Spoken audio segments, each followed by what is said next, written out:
दोस्तों आज हम बात करेंगे एक ऐसी बीमारी के बारे में जिसका नाम है अंधविश्वास।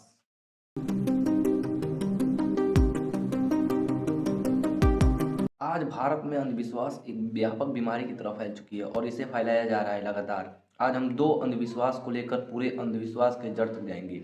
एक अंधविश्वास है कि अगर बिल्ली रास्ता काट देती है तो अपशकुन होता है।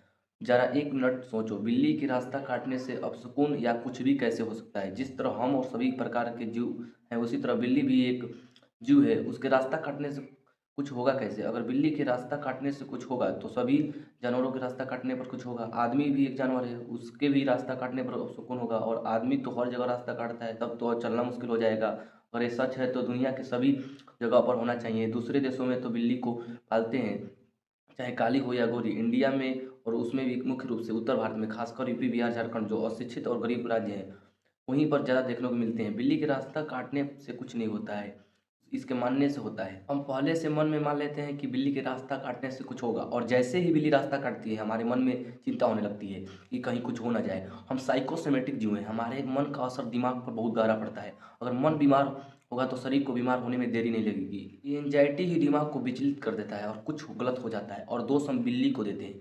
इसमें बिल्ली किसी जानवर या किसी भी प्रकार की चीज़ की कोई गलती नहीं है, दोष हमारे सोच की है। हम भारत में अनगिनत ऐसी अंधविश्वास हैं जिसका न सर है न पैर, फिर भी लोग डर के मारे मानते चले आ रहे हैं। जैसे लेन देन हमेशा दाहिने हाथ से करना चाहिए, पैसे जमीन पर गिरने पर माथे से लगाना चाहिए, शाम के समय झाड़ू लगाने पर माना जाता है कि ऐसे करने से घर की लक्ष्मी धन बाहर चला जाता है। दुकानों, घरों या वाहनों पर बुरी नज़र या नकारात्मक ऊर्जा से बचने के लिए मिर्च और नींबू लटकाना, नज़र दोष या काला टीका, बच्चों या सुंदर चीज़ों को बुरी नज़र से बचाने के लिए चेहरे पर काला टीका या काजल लगाया जाता है। यात्रा पर दूध या खाली घड़ा देखना, खाली घड़ा अपशकुन और भरा हुआ घड़ा अशुभ माना जाता है। यात्रा पर निकलने से पहले छींकाना, इसे भी अपशकुन माना जाता है। इसलिए व्यक्ति पहले कुछ देर बैठकर पानी पीता है या शुभ होने के लिए कुछ देर बाद निकलता है। घर से निकलते समय किसी का टोकने पर माना जाता है कि ऐसा कभी नहीं होगा। इन सभी अंधविश्वासों से अनेकों प्रकार की समस्या होता है। ज्ञान के अभाव में ये सारी चीज़ें एकदम सच लगने लगती है। डर के मारे कोई छोड़ने की हिम्मत नहीं करता है। एक और अंधविश्वास की विस्तार से बात करें तो वो है मंगलवार और शनिवार को बाल या नाखून न कटवाना।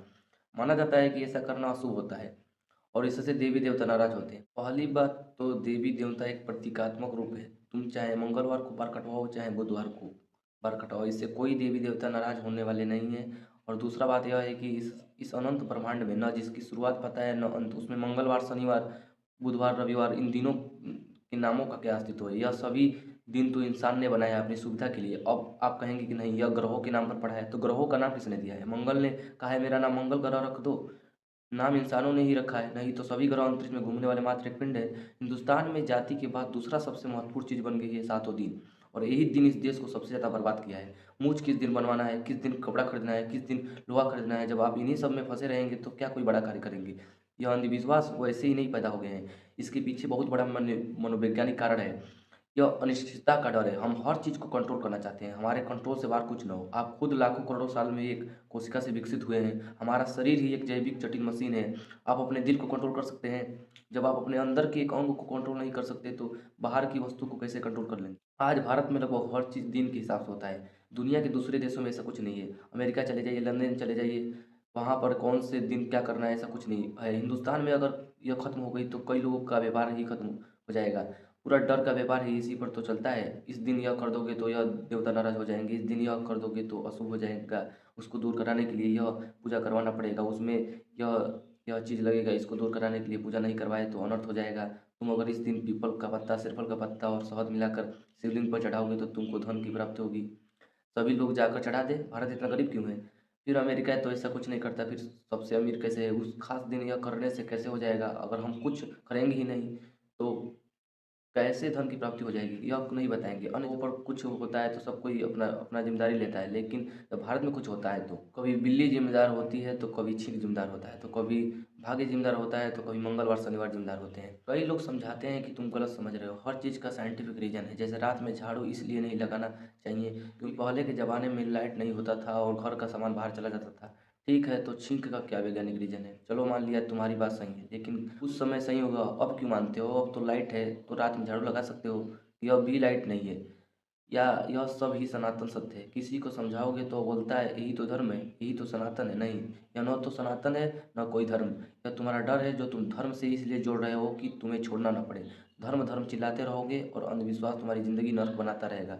बाबा सब डरा डरा के लूटते रहेंगे। उनको लगता है ये सब तो बाबा जी मेरे भलाई के लिए बताते हैं। बाबा जी तुम्हारे भलाई के लिए नहीं, अपने भलाई के लिए बताते हैं।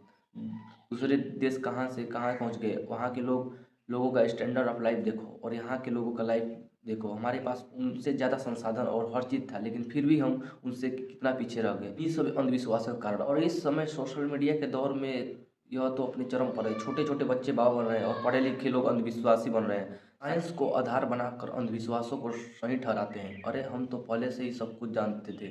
स्मार्टफोन यह तो बहुत पहले ही हम बना दिए थे, हमारे ग्रंथों से चुरा कर बनाए हैं। तो राजा जी अपने बात दूसरों तक पहुँचाने के लिए दूत को क्यों भेजते थे, वो तो हम नहीं जानते हैं। लेकिन इतना हमको पता है स्मार्टफोन हमारे वेदों से चुराया गया है। और क्या क्या चुराया गया है, हवाई जहाज़। अच्छा, हवाई जहाज़ वेदों से चुराया गया है। हाँ, क्यों नहीं। वह जहाज़ कहाँ चला गया, प्रलय हुआ धरती में समा गया। अच्छा, अब मैं समझा। फिर धनुष बाण कैसे बच गए, यह तुम नहीं समझ पाओगे। बहुत ही गहरी और रहस्यमयी बात है। इतनी बड़ी जहाज़ धरती में समा गई और धनुष बाण बच गए। भगवान एक बार और प्रलय की जरूरत है और इस बार धरती में अंधभक्त समा जाए और धरती का बोझ कम हो जाए। यह अंधविश्वास, पाखंड, कर्मकांड, जादू टोना, रहस्य पूरे देश को हर एक क्षेत्र में दबा कर रखा है।